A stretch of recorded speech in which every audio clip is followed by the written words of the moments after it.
McDonald's doesn't make money selling burgers. It makes money selling land. The Big Mac is just how it convinces you to pay rent. In July 1954, a 52-year-old milkshake machine salesman drove out to San Bernardino, California, because something didn't add up. His name was Ray Kroc, and he had a problem. He'd spent 15 years selling Multimixers, machines that could blend 5 milkshakes at once. Most restaurants ordered 1, 2 if they were busy. But a small burger stand in the California desert had just ordered 8, 40 milkshakes at a time. Kroc had to see it himself. What he found at the McDonald Brothers restaurant stopped him cold. 1 short menu, no waitresses, no car hops. You walked up, ordered, and in seconds your food appeared. The kitchen moved like a factory. Dick and Mac McDonald had built something nobody else had. Fast food done the same way, every time, without variation.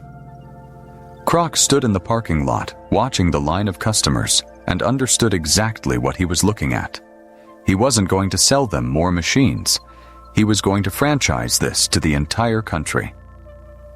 The brothers agreed. They didn't want to expand themselves, and Kroc offered to do it for them.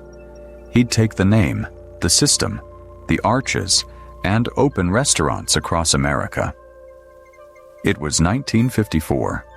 Kroc was 52 years old, and by his own admission, should have been thinking about retirement. Instead, he was betting everything on hamburgers.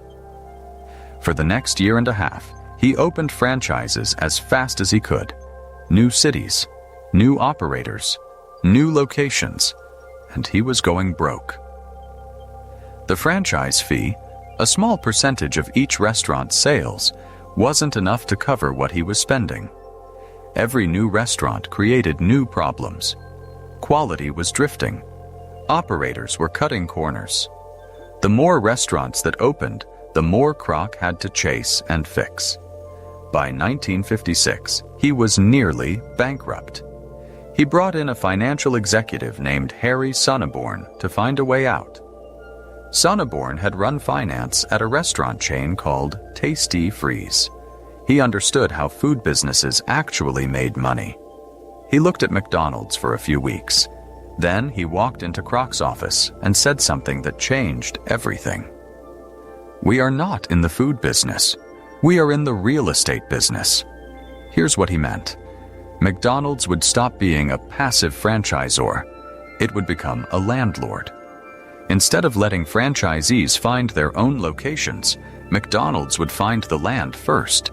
It would buy or lease prime commercial property, busy roads, new suburbs, high-traffic intersections. Then it would sublease that land to the franchisee at a markup. The franchisee paid rent to McDonald's every single month, and the rent wasn't fixed. It was tied to revenue, typically 5% of gross sales or a set minimum, whichever was higher. The better the restaurant did, the more McDonald's collected. Here's where it gets clever. McDonald's locked in long-term leases at fixed rates, but the franchisees' payments rose with their sales.